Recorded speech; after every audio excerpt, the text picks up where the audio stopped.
Yes, I was the man who stood in front of 100 guests and humiliated my wife on our 25th anniversary. I called it finally being honest. But what I really did was destroy the only person who ever believed in me.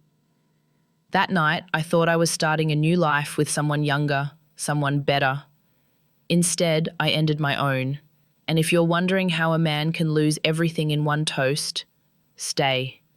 Because I'm the proof. I've done terrible things, but I'm trying to be honest now. If you're watching this, please stay till the end. Maybe my story will stop someone from doing the same. And if you believe in second chances, subscribe and let me know you're out there. When the applause never came, I knew something inside me had snapped. You don't forget that kind of silence. It was the kind that hums, heavy, endless, like the air itself was holding its breath, waiting for me to realize what I'd done. I stood there, holding the mic, my mouth still halfway open, the last word stuck on my tongue. I thought they'd understand, that people would see me as brave, decisive, a man finally cutting ties from a dead marriage. But all I saw were faces frozen in disgust. Even my mother, who'd pushed me toward that moment, couldn't look straight at me. The lights felt hotter. My heart was racing, not from pride, but from something colder, panic. In that exact second, I wanted to rewind everything. But there's no backspace in real life. Once you humiliate someone in public, those words live forever. That night, I kept replaying it in my head like a movie I didn't want to watch anymore. The sound of the microphone feedback. The way Naomi's eyes didn't even water. She just stared at me, calm, almost pitying.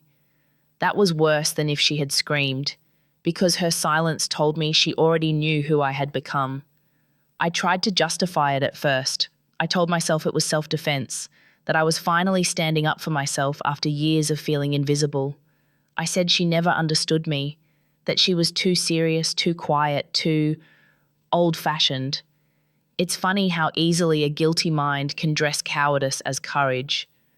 The truth? I wasn't trying to be brave. I was trying to look powerful.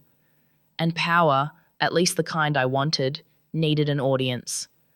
I'd spent months convincing myself that Naomi was holding me back, that her calmness was control, that her loyalty was indifference. I told myself she didn't make me feel alive anymore, as if it was her job to keep me entertained. But none of that was true. What really killed me inside was the mirror. Every time I looked at her, I saw the years passing, the grey in my hair, the lines around my eyes. She aged gracefully, I just aged. When Sierra laughed at my jokes, when she touched my arm and called me inspiring, I didn't hear flattery. I heard youth, I heard possibility, and I let that sound drown everything else. My mother's voice didn't help either. She'd whisper, "You deserve more, Darren. You've worked too hard to live like this." She meant comfort, pride, a family name that meant something, but I twisted those words into permission to betray, to escape, to rewrite the story in which I was no longer the fading husband, but the man reborn. You know, when you start lying to yourself, you don't do it in one big leap. It happens quietly, in tiny edits. You delete one truth, soften another, and before you know it, you've cut out the parts where you were the problem. I did that every single day. By the time the anniversary came, I had built an entire script in my head. I would thank Naomi for everything she'd done, announce that our paths had diverged, and introduce Sierra as my new beginning. I practiced the lines in front of the mirror like an actor rehearsing for a standing ovation, but I never rehearsed what would happen after. The thing about being wrong is, it's invisible when you're surrounded by people who tell you you're right. And I had plenty of those, friends who envied my fresh start, co-workers who called me bold, a mother who said, "Finally." Not one person said, "Are you sure?" Not even me. So when I stood there with the mic in hand, I wasn't just ending a marriage, I was performing my own illusion. And when it shattered, I didn't just lose a wife, I lost the man I pretended to be. That's what guilt feels like. Not fire, not punishment, just emptiness. The kind that follows you even when everyone else leaves the room. After the guests walked out and the music stopped, I sat alone at that table. the one decorated with silver roses Naomi had chosen. Her chair was still pulled out, her napkins still folded neatly. She hadn't even finished her wine. I remember staring at that glass for what felt like hours. It still had her lipstick mark on the rim. Somehow that tiny stain hurt more than her words ever could. In the weeks that followed, I told everyone I was fine. I told myself I was fine. But every night I woke up at 3 a.m. hearing her voice say nothing, just that silence, the kind that tells you the damage is permanent. And that's when the questions started. When did I become the kind of man who needed to win at someone else's expense? When did being admired matter more than being decent? When did I stop loving her, or did I ever stop really? Those questions still don't have answers, but I guess that's why I'm telling this story now. Because if I don't speak it, it'll rot inside me forever. People like to think marriages break in one loud moment, a fight, an affair, a slammed door. But mine didn't. It cracked quietly, the way ice thins underfoot long before you hear it snap. Naomi and I met in college. She was calm, deliberate, the kind of woman who listened more than she spoke. I mistook that silence for admiration. Maybe it was, back then. I was loud, full of plans, and she steadied me. For a long time, that balance worked. She handled the details, I chased the dreams. We built a home that looked perfect from the outside, the neat lawn, the holiday photos, the polite laughter at dinner parties. But after 25 years, the rhythm that once felt safe started to sound like a cage. I'd come home from work, drop my keys on the counter, and hear the same small noises, the kettle, the soft radio jazz, her voice asking, "Long day?" It should have comforted me. Instead, it reminded me how predictable I'd become. She hadn't changed. I had. And that's the part I couldn't admit. At 48, I began noticing time in cruel ways. Mirrors, birthdays, younger colleagues who called me sir. I wasn't old, but I wasn't young anymore either. And something about that in-between terrified me. Every achievement suddenly looked temporary. Every smile from Naomi felt polite, not passionate. We tried to talk once. She suggested taking a trip, maybe volunteering somewhere new. I brushed it off. I told her I was too busy at the firm, that we'd do it next quarter. What I really meant was, I didn't want to sit across from her long enough to face the truth that maybe I had gone dull, not the marriage. Then came the business slump. Construction slowed, investors pulled out, and I started bringing home frustration like dust on my clothes. Naomi never complained. She just kept the lights on, made dinner, and left me space. But her patience, that same quiet strength I used to admire, started to feel like judgment. When she said, "We'll be okay," I heard, "You failed again." That's how resentment sneaks in, through the small rewrites of what people actually mean. My mother, Celeste, moved closer around that time. She'd lost my father years ago and carried her widowhood like a trophy of endurance. She adored Naomi once, but grief twisted her pride. "She doesn't challenge you enough," she'd whisper over lunch. "A man needs fire to stay alive." I laughed it off, but her words stayed. I began measuring Naomi against an imaginary version of her, younger, louder, more grateful. At work, I met clients who fed that ego. They called me visionary, told me I looked younger than my age, that my energy was rare. I soaked it in like water. Compliments became oxygen. Home felt like a drought. The first real crack appeared during our 24th anniversary. We went to a small restaurant we'd loved in our 30s. Same table, same dish. Naomi smiled and said, "Some things never change." I smiled back, but in my head that sounded like a curse. I remember looking at her hands, gentle, veined, the rings slightly loose now, and thinking how unfair it was that I could notice every sign of age on her, but ignore the ones on myself.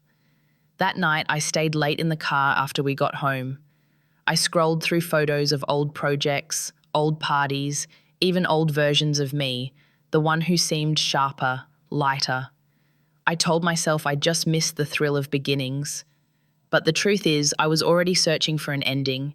The months that followed were filled with small betrayals, checking my phone more often, keeping secrets that weren't yet sins, imagining conversations with people who weren't Naomi. I convinced myself I deserved something new, though I never defined what that meant. When you've spent years being the provider, the responsible one, people assume you're immune to foolishness. You start to believe it too. That's why when temptation came later, I didn't see it as danger. I saw it as a reward. But before Sierra, before any of that, there was this slow erosion, not of love, but of humility. I stopped saying thank you. I stopped listening. I stopped being curious about her world because I was too busy guarding mine. And the saddest part, she noticed. Of course she did. She asked me once, softly, "Are you happy, Darren?" I said, "Why wouldn't I be?" But my tone betrayed me. Defensive, sharp. She nodded. The way you nod when you realize the conversation is over before it begins. Looking back, that was the first time she truly stepped away from me. Not physically, but somewhere deeper. And I let her. I even felt relief, because her distance made my guilt quieter. That's how it starts. Not with cheating, not with lying. It starts when you stop trying to be known. It started at a charity gala downtown, the kind of event where everyone pretends to care more about the cause than about being seen. I was there on behalf of the firm, half bored, half anxious about our dwindling contracts. Naomi didn't come. She'd said she was tired. I told myself I didn't mind.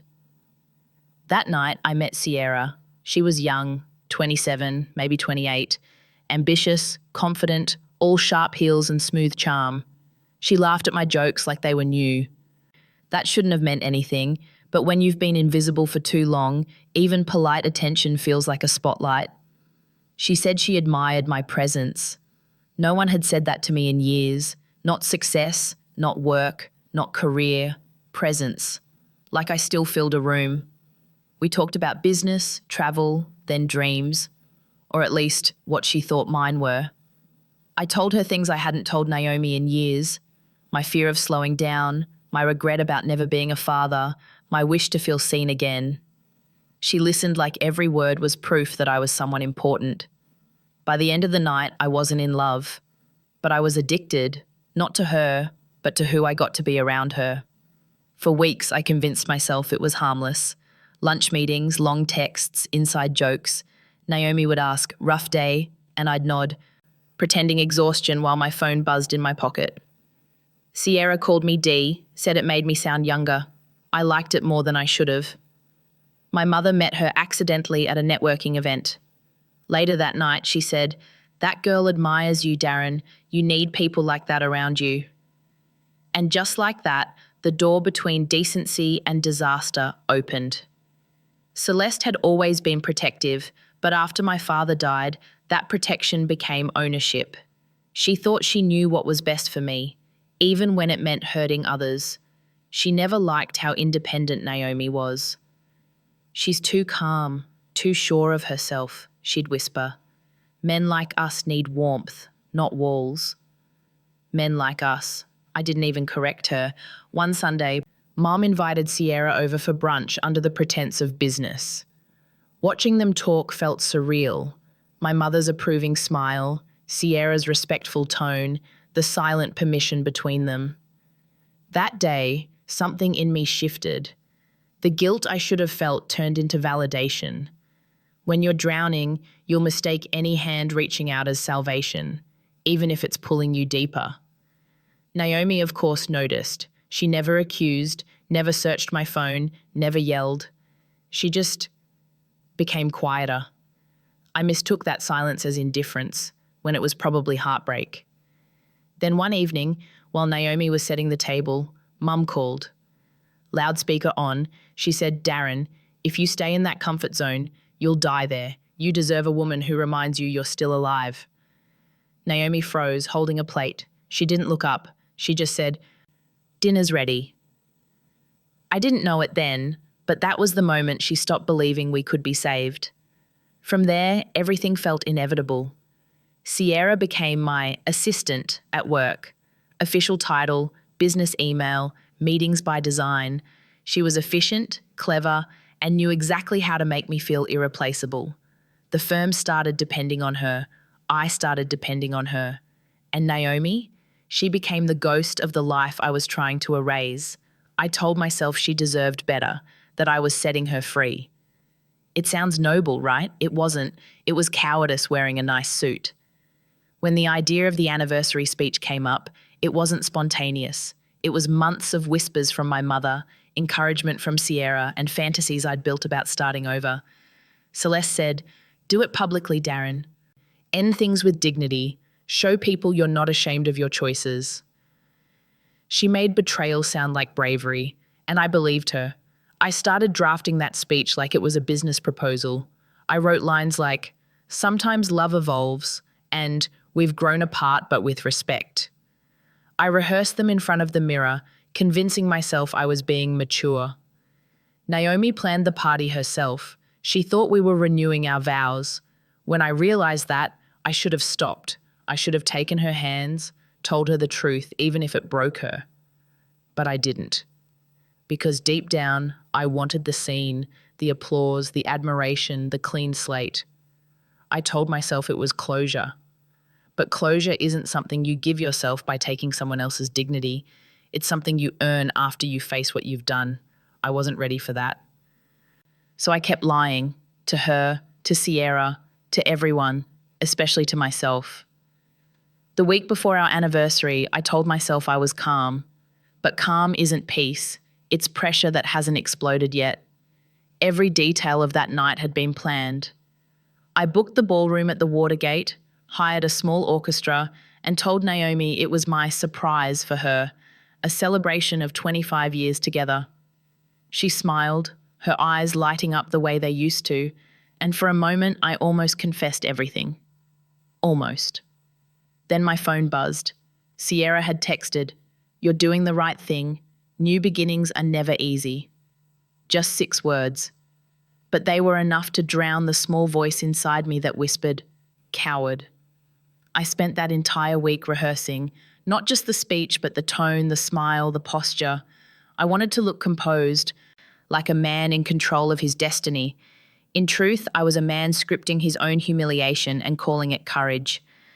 I practiced in the mirror after Naomi went to bed.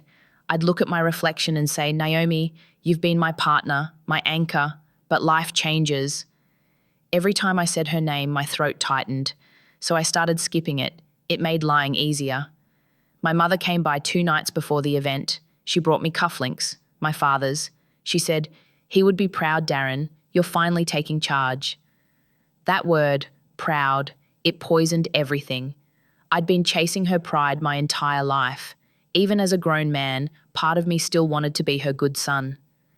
The day before the party, Naomi was humming in the kitchen, baking a cake. She said she wanted to surprise me for once.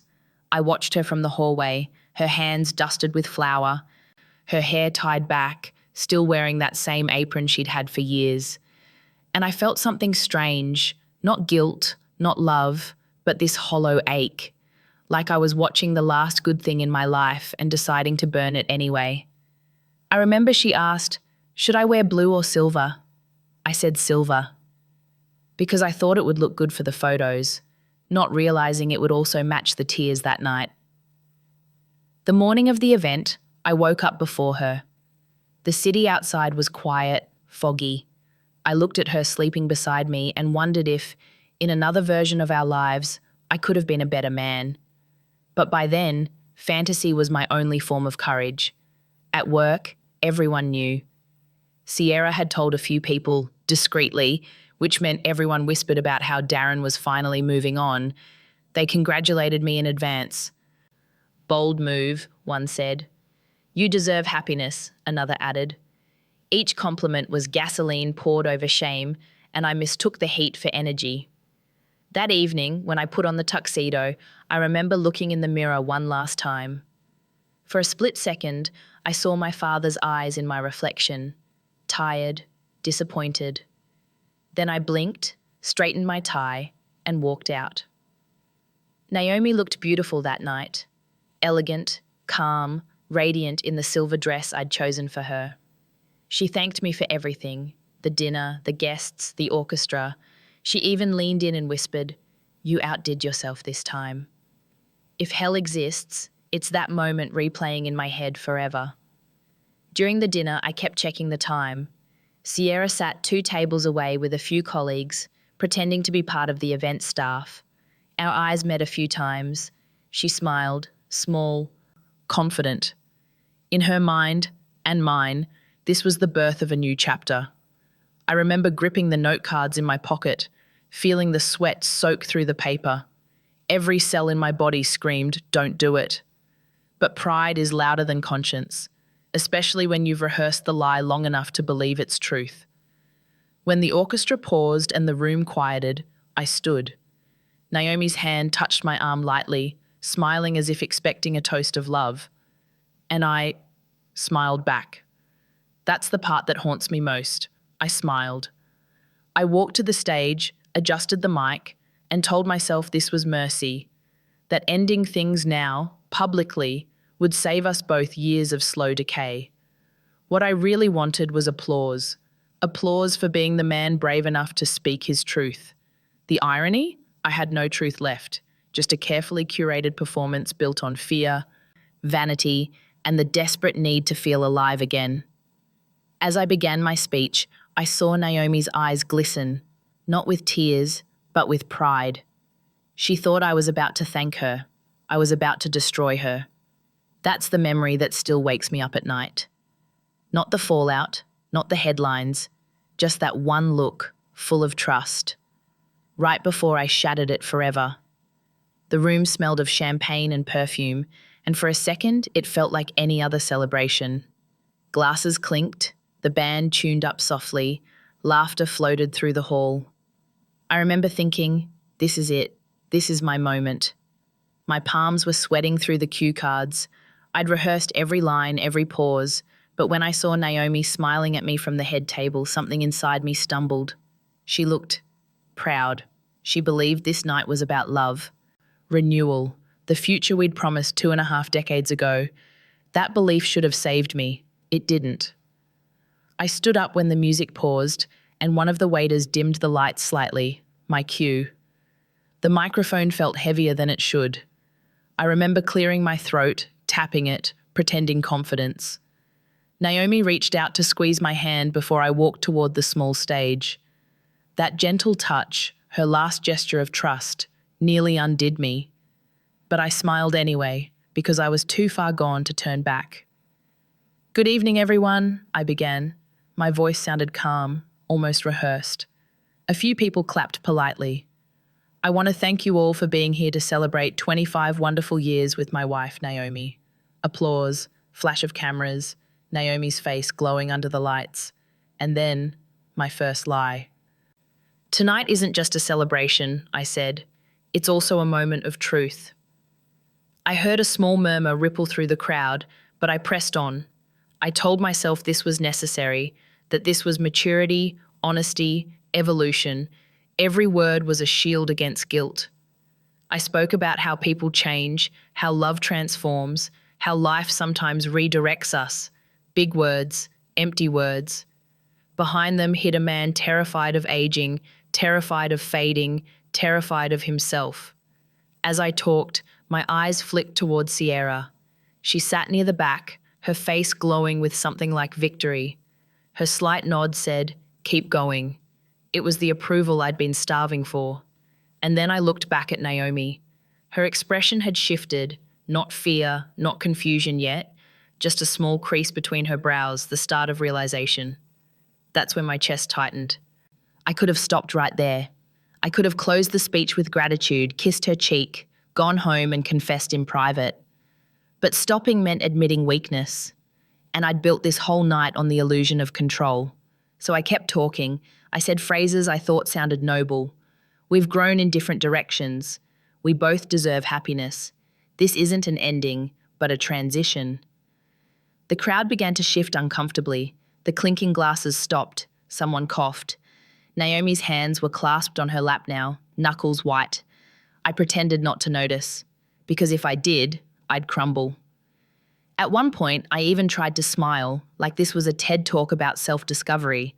I joked about life's unpredictable paths. No one laughed. All I could hear was my heartbeat echoing through the mic. My mother sat at the front table, chin high. lips tight, proud. Her expression was the anchor keeping me from drowning. I thought I was doing it for her, for dignity, for some strange version of manhood she'd taught me. But when I finally reached the part where I said, "Naomi, I'll always respect you, but it's time we both move on," her eyes lifted to mine, and I swear I heard something break. Not glass, not voice, just that invisible thread between two people who once promised never to hurt each other like this. I felt the weight of 100 stares, and yet I didn't stop. Because pride doesn't allow silence, it demands a finale. So I kept performing, telling the crowd how grateful I was, thanking Naomi for her grace, and then, the final cruelty, I gestured towards Sierra. "She's been helping me through this transition," I said. "She's important to me." The gasp that followed wasn't just shock, it was disgust. The air itself seemed to shrink, pressing against me like judgment. Naomi didn't move, didn't cry. She just sat there, staring at me with eyes that saw everything, every excuse, every weakness, every lie. And for the first time all evening, I heard the truth in my own voice. It wasn't steady anymore. It cracked. I should have stopped right then, dropped the mic, fallen to my knees, begged forgiveness. But the coward in me clung to the script, because when you build your identity on performance, silence feels like death. So I took a breath, smiled again, and said the line that sealed my fate. "To new beginnings." No one clapped, just that same heavy silence, the one that started the end of everything. For 3 seconds after I said "to new beginnings," the room stayed perfectly still. No sound, no clinking glasses, no polite applause, just a strange, suffocating silence, the kind that makes you realize you've crossed a line you can't ever come back from. Then came the whispers, short, sharp, cutting. Someone near the bar muttered, "Is he serious?" Another voice hissed, "With his assistant?" The silence cracked into noise, not laughter, not applause, judgment. Naomi still hadn't moved. She just stared at me. That stillness was more terrifying than any scream. It was the look of someone watching a car crash she couldn't stop, except she was the one inside it. My throat went dry. For a split second, I thought about backtracking, saying it was all a misunderstanding, a joke, anything. But then I saw my mother's expression. She nodded. Slightly, like a general signaling a soldier to finish what he started. So I smiled again, as if nothing was wrong, as if I hadn't just detonated my marriage in front of 100 witnesses. "Let's raise our glasses," I said, voice trembling now. A few people lifted theirs, out of pity, not respect. Most didn't move at all. And then Naomi stood up, slowly, deliberately. She didn't look angry. She looked disappointed. That's somehow worse. She took the microphone from my hand without saying a word. Her fingers brushed mine, and I felt how cold they were. For a moment, I thought she'd just leave, walk out quietly, like she'd done so many times before when I'd said something careless. But she didn't walk away. She turned to face the crowd. "Thank you all for coming," she began. Her voice was calm, steady, almost too steady. "I didn't know tonight was about endings, but I suppose I should have seen it coming." People were whispering now, phones subtly raised. My stomach twisted. Naomi continued, "My husband's right. It is time for change. And since we're being honest..." She reached into her clutch and pulled out an envelope. I remember the sound of paper sliding against paper, quiet, surgical. "These," she said, holding them up, "are the property deeds to our home, which, as it turns out, is entirely in my name, and the company accounts, also mine, as of last month." The room gasped. I froze. She turned to me then, eyes steady. "I may not be young, Darren, but I'm not blind. You wanted a public ending. You have it." Laughter broke somewhere in the back. Nervous, uncertain. My mother's face went white. I tried to speak, but my voice refused to come. Naomi wasn't finished. "You see, while you were planning your speech, I was meeting with our lawyer, and I made sure that when you decided to leave me, You'd be free, completely free. No house, no accounts, no reputation left to ruin. Every word landed like a blow. People were watching me, some with shock, some with grim satisfaction. The orchestra quietly stopped tuning. Even the air conditioner seemed to hush itself. Naomi handed the mic back to me. "You wanted applause, Darren," she said softly. "Here's your silence." And then she walked out. Just like that. No shouting, no tears, no dramatic exit. Just grace. The kind of grace I'd mistaken for weakness all those years.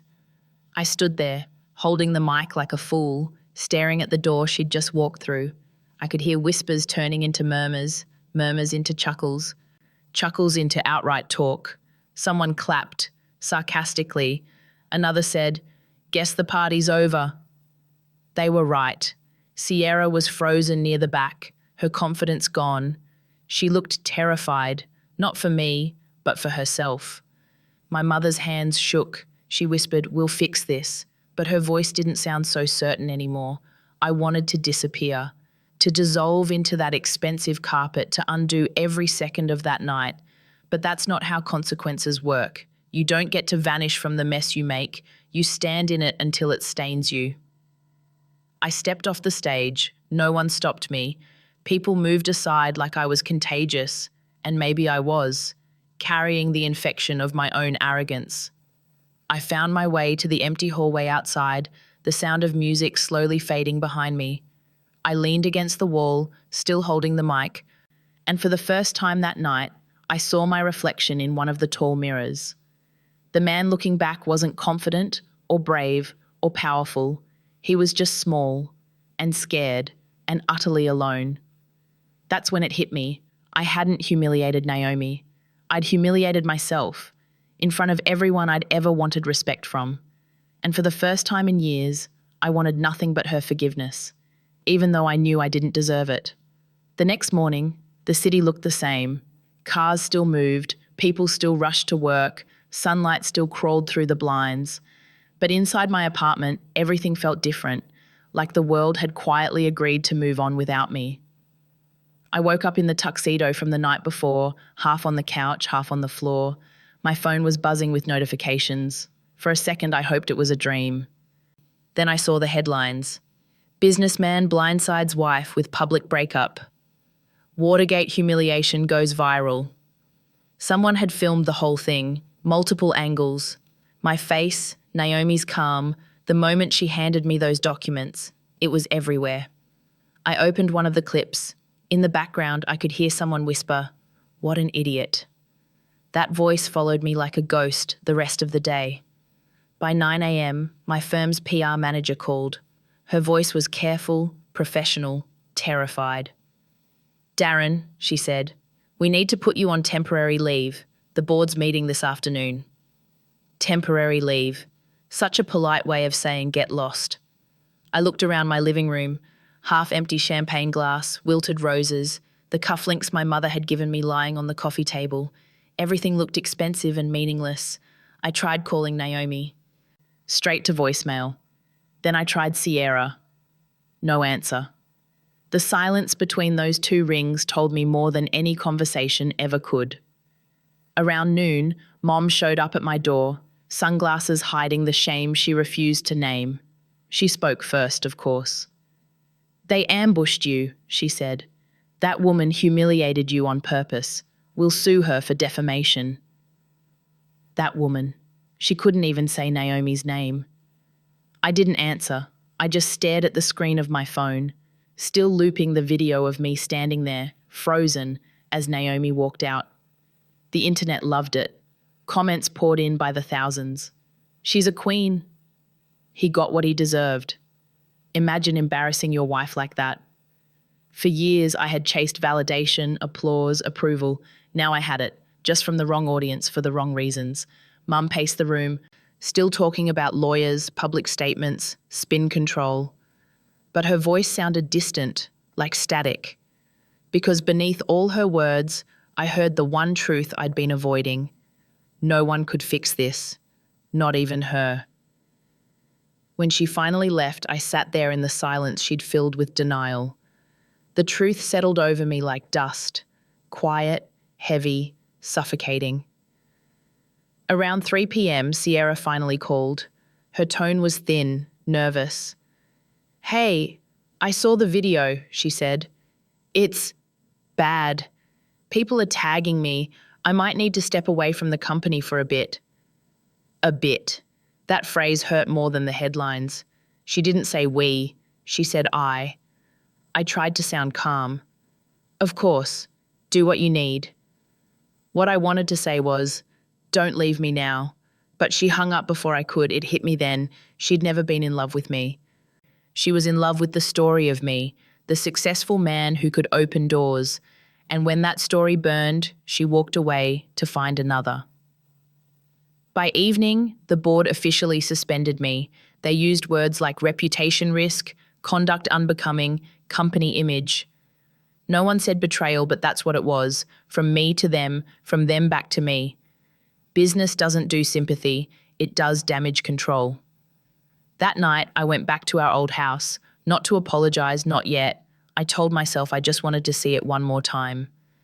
Naomi wasn't there, of course. The place was spotless, cold.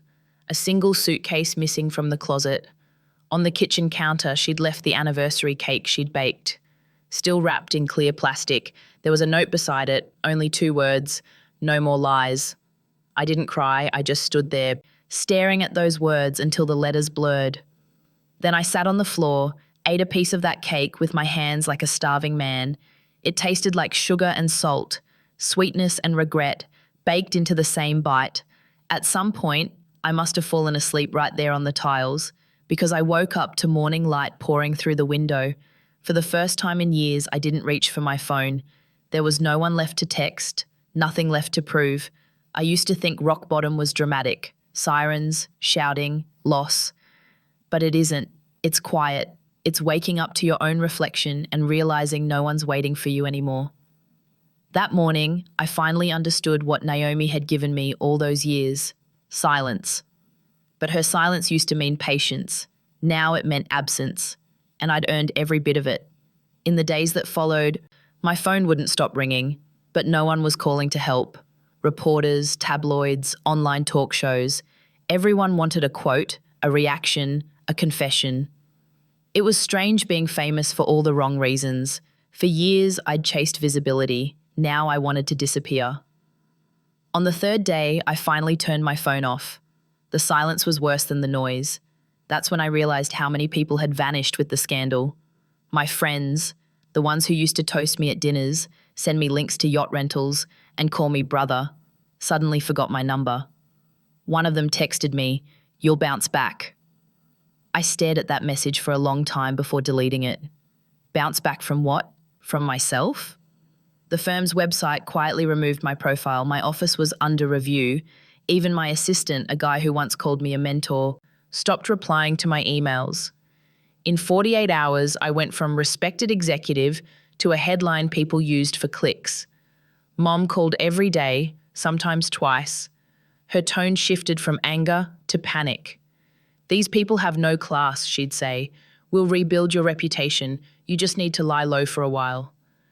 But I could hear it in her voice, the crack in her certainty. For the first time in my life, my mother didn't have a plan. She started visiting the house more often. Rearranging furniture like that could erase the stench of humiliation. She'd say things like, "Your father would never have let this happen." And I'd nod, even though I knew he probably would have been disappointed in both of us. By the end of the week, I couldn't stand her voice anymore. I told her I needed space. She didn't take it well. She accused me of abandoning her after all she'd done. It was ironic, hearing the same word Naomi could have used. That night, I sat alone with a bottle of whiskey I didn't even like. I wasn't drinking to forget. I was drinking to feel something again. Because humiliation, once it cools down, leaves nothing but numbness. The next morning, I woke up to pounding at the door. 2 men from the firm's legal department. They came to collect company property, my laptop, my ID, the car keys. One of them couldn't even look me in the eye. The other said, "You'll receive formal notice next week." Formal notice. That's corporate language for execution. When they left, I stood in the doorway holding nothing but the sound of my own breathing. Even the hallway seemed to echo with pity. Around noon, Sierra called. Her voice was distant, like someone already halfway out the door. "I think it's best if we take some time," she said. Take some time. The polite phrase people use before they vanish. I wanted to yell, to remind her how much she'd pushed me toward that night. But what would that change? The truth was simple. I'd let her use me because it felt easier than facing what I'd become. When the call ended, I didn't even feel angry, just empty. I scrolled through social media, the comments, the memes, the jokes. They'd made a gif of me raising the champagne glass. Someone captioned it, "Cheers to losing everything." It had over 1 million views. I shut the laptop. I couldn't breathe. Not from the shame, from the realization that my life had turned into entertainment. That evening, Mum showed up again. She looked older, smaller. She sat down beside me and said, "You'll thank me one day. I only ever wanted you to be happy." I wanted to tell her that's the problem. She wanted me to be happy on her terms. Instead, I said nothing. We just sat there, two people who'd spent their whole lives confusing control with love. She cried that night. I'd never seen my mother cry before. That image, her hand shaking, mascara running, will never leave me. After she left, I walked into the bathroom and stared at myself in the mirror. The man staring back looked like a stranger, hollow eyes, unshaven, the lines on his face deeper than ever. For the first time, I didn't flinch at the reflection. I just said quietly, "You did this." No one else to blame, not Naomi, not Sierra, not my mother, just me. The phone buzzed again. This time it was a message from an unknown number. "I hope you find peace, Darren." No name. But I knew it was Naomi. I read it 5 times. She didn't say forgiveness. She said peace. It was the kindest cruelty I'd ever received. That night, I turned off all the lights and sat in the dark. I listened to the hum of the refrigerator, the distant sounds of traffic, the hollow rhythm of my own heartbeat. I realized I'd built my entire life on noise, applause, validation, approval, and now that it was gone, silence was all that was left. It should have felt empty. Instead, it felt honest. 2 weeks after the party, I wasn't Darren Price, the director of a construction firm. I was that guy from the Watergate video, the man who humiliated his wife and lost everything, a walking meme. The world didn't forget, it replayed. Every news outlet had a segment, every podcast a moral analysis. Even strangers at coffee shops whispered when I walked by. People love watching a fall from grace. It makes them feel safe where they stand. My mother still believed we could fix it. She hired a PR consultant, the kind who charged by the hour just to tell us what we already knew. There was nothing left to spin. The internet had decided who I was, and in this era, that's a life sentence. Mum tried to hold the illusion together. She'd call journalists, deny rumours, even send out photos of me volunteering at shelters. Fake, staged, humiliating. But it didn't work. She broke down one afternoon after a reporter followed her to the grocery store. "They're vultures," she screamed. "They don't care about truth." I wanted to tell her the truth they were showing was mine. Within a month, the firm made my termination official. No severance, no pension, no reputation. Bills piled up. The apartment I'd moved into was too expensive, so I sold the car, then the watch, then the furniture. I didn't even bother fighting Naomi in court. She didn't have to lift a finger. Everything was already hers, legally. Some nights, I caught myself scrolling through old photos of us, the vacations, birthdays, her laugh frozen mid-motion. Each picture felt like proof of a person I'd killed with arrogance. Then the lawsuits started. Investors wanted compensation for damaged brand reputation. Sierra vanished completely. No calls, no texts. Her LinkedIn now said she was rebranding as a business strategist. She'd deleted every photo of us. It was like I'd been erased from her timeline, and maybe that was fair. Mom's health declined fast. Stress, shame, exhaustion, it all hit her at once. One morning I found her sitting in the dark, staring at nothing. When I touched her shoulder, she whispered, I only wanted you to be respected. I said, you taught me to care more about being seen than being good. She didn't reply. A week later, she had a minor stroke. Hospitals are cruel in their brightness. Everything sterile, honest, and impossible to hide from. When I sat by her bed, I finally understood how much of my life had been lived trying to please a ghost. Her idea of success, my father's absence, society's applause. I'd traded my soul for their nods. After she was discharged, she moved in with my sister. She didn't want me around. I can't look at you, she said softly. You remind me of everything I did wrong. And she was right. By then, I'd stopped checking social media, stopped answering calls. I deleted my accounts, shut down my website, closed the door on everything that used to define me. The first night without any screens felt like drowning. The second felt like breathing. I started taking long walks after midnight when no one would recognize me. That's when I noticed how quiet the city really is when it stops caring about you. No applause, no gossip, just air. Sometimes I'd see couples walking hand in hand and wonder if Naomi ever did that with someone new. The thought hurt, but not from jealousy, from the realization that she'd finally found peace, and I'd only now started searching for it. Eventually, the money ran out. I sold the last thing I owned that mattered, my father's cufflinks. I remember holding them for a long time before handing them to the pawn shop owner. He looked at me like he recognized me but couldn't place from where. That was almost a relief. With the little cash I had left, I rented a small room above a garage in the outskirts of town. No luxury, no internet, no noise. Just a bed, a kettle, and a cracked window that let the wind whistle through. At first, I hated it. The silence was unbearable. It echoed with every word I'd ever said wrong. But after a while, something strange happened. I stopped arguing with it. Silence stopped accusing me. It started teaching me. One morning, I woke up to birds outside the window, the first sound I'd noticed in weeks that wasn't in my head. I made a cup of instant coffee and stood there staring at the light coming through the curtain. For the first time in years, there was no one to perform for, no one to impress, no one to disappoint. It felt like punishment. But maybe that's what grace looks like when you've run out of excuses. Rock bottom isn't hell, it's clarity. It's the place where you finally stop trying to rewrite what already happened and start reading your own story for what it really is. That's where I was now, and for the first time, I didn't look away. 3 months after the scandal, when the world had mostly moved on, a journalist called me. She said she wanted to give me a chance to tell my side. Funny how that word, chance, felt both like a lifeline and a trap. At first I said no, I didn't want to explain myself anymore, but later that night I caught my reflection in the window, the same hollow eyes, the same empty apartment, and realized I'd been hiding behind silence.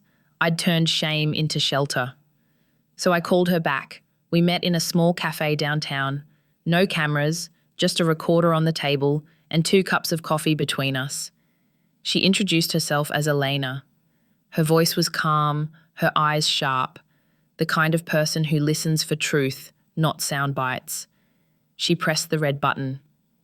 "Why did you do it?" she asked. I thought I was ready. I wasn't, because no one had asked me that directly before. Not Naomi, not my mother, not even myself. I took a long breath. "I thought I deserved more," I said. She didn't write anything down. She just waited. "And what did you lose?" "Everything," I said. "But not because they took it from me, because I gave it away." Her eyes softened. "Do you regret it?" "I regret the reason I did it," I said. "Not because I lost, but because I became the kind of man who could do it." We sat in silence for a moment. Then she asked the question that finally cracked something inside me. "Do you think you ever loved her?" I opened my mouth. Nothing came out. For 25 years, I'd called it love. I'd said the words, bought the gifts, built the life. But love without humility isn't love. It's ownership dressed in affection. "I think," I said slowly, "I loved how she loved me. And when that stopped feeling like worship, I mistook it for indifference." Elena nodded, and for the first time I felt understood, not forgiven, but seen. Then she asked, "Have you talked to her since?" I shook my head. "No, she doesn't owe me that." "She sent you a message once, didn't she?" I looked up, startled. "How did you know?" She smiled faintly. "She mentioned it when I interviewed her." My stomach dropped. "You spoke to Naomi?" "Yes," she said softly. "Last month. She didn't want the story to be about revenge. She said, she hopes you find peace." That word again. Peace. It hit me harder hearing it from someone else's mouth. I bit the inside of my cheek, trying not to break down right there in front of a stranger. Elena leaned forward. "She said she forgave you, but not for you, for herself." Something in me shattered. I'd imagined anger, hatred, disgust. Forgiveness? I wasn't ready for that. Because forgiveness doesn't erase what you did. It just exposes how much you didn't deserve it. I don't remember much after that. Just my hands shaking, the sound of my own voice saying things I'd buried for months. "I didn't want to hurt her," I said. Elena tilted her head. "Then why did you?" "Because I couldn't stand feeling small next to someone who still believed in me." There it was, the truth, simple and brutal. Not lust, not greed, just insecurity wearing a mask of pride. I told her everything. The gala, the lies, the text messages, my mother's push, Sierra's flattery. I spoke until my throat hurt. And when I was done, she didn't thank me. She just said, "That's the first honest thing you've said on record." When she left, I stayed behind. The recorder was still on the table. I hit play. Hearing my own voice say, "I couldn't stand feeling small," felt like listening to a confession I didn't remember making. But it was mine. That night, Eleanor sent me the draft of her article. The title read, "The Man Who Finally Stopped Lying."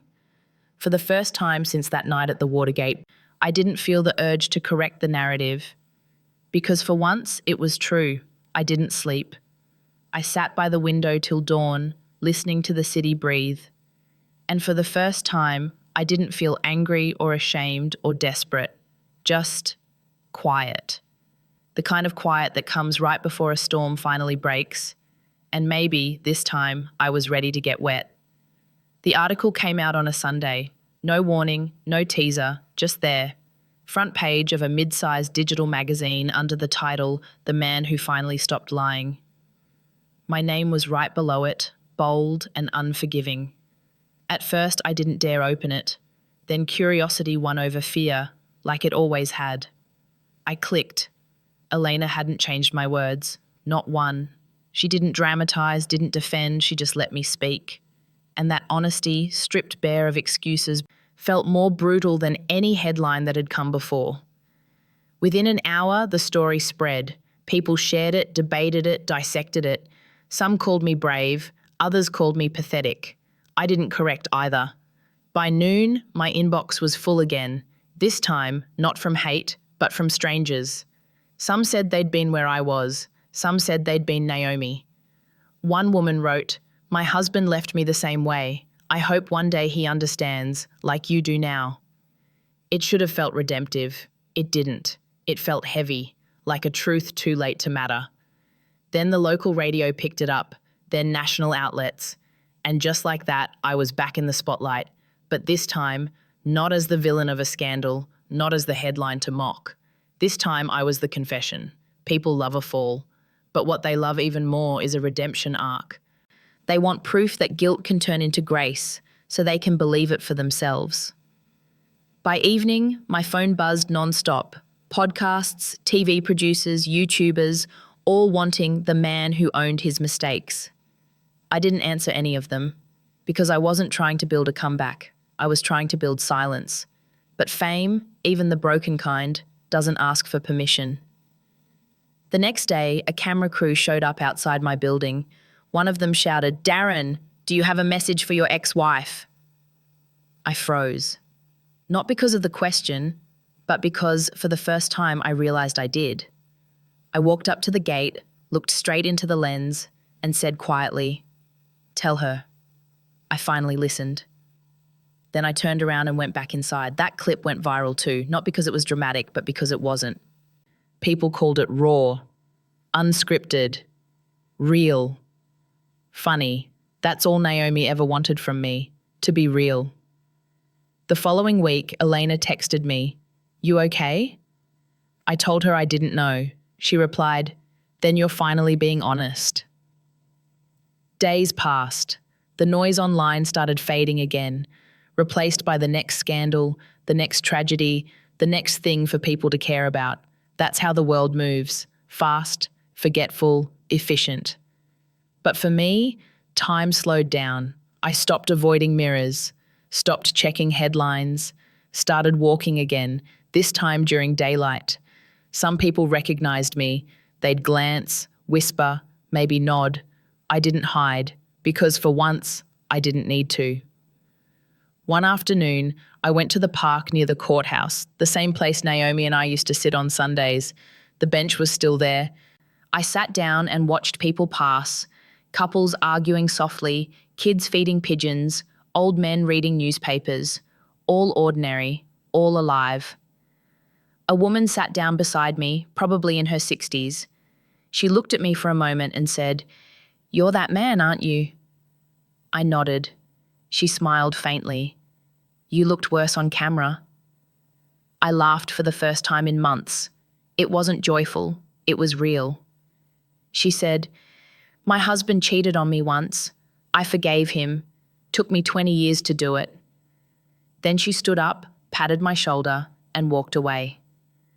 That small gesture, a stranger's mercy, hit harder than any applause I'd ever received. As the sun went down, I realized something. The world hadn't punished me. It had simply reflected me, exactly as I was. Every humiliation, every consequence, every quiet moment afterward, all of it was earned. And maybe that's what redemption really is.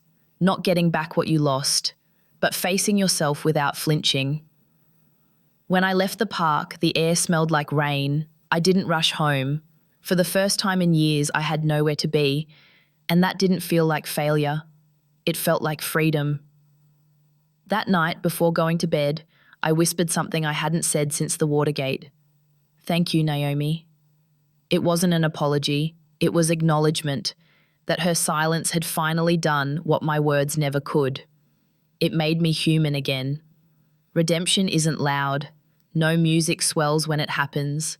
No audience claps. It starts quietly, in small, humiliating ways. For me, it began the day I stopped introducing myself as the man who ruined his marriage. That title had been my armor. If I said it first, no one else could use it against me. But armor gets heavy when there's no war left to fight.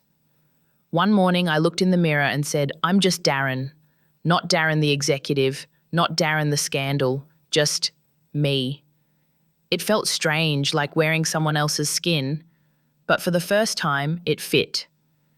I found work again, not at a firm, not behind a desk. A small construction company near the river needed labourers. They didn't care about my past, they just needed hands.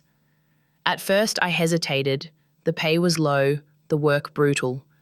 But something about earning a day's wage with sweat instead of strategy felt honest. The first week nearly killed me. My body wasn't used to real labour anymore.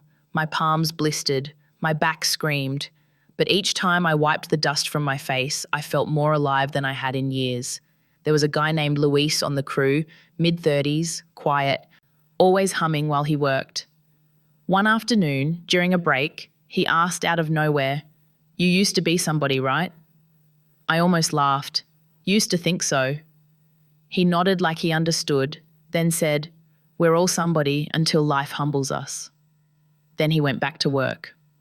That one sentence taught me more than every therapist or book ever could. Humility. That was the thing I'd spent decades avoiding, confusing it with weakness when it was actually strength.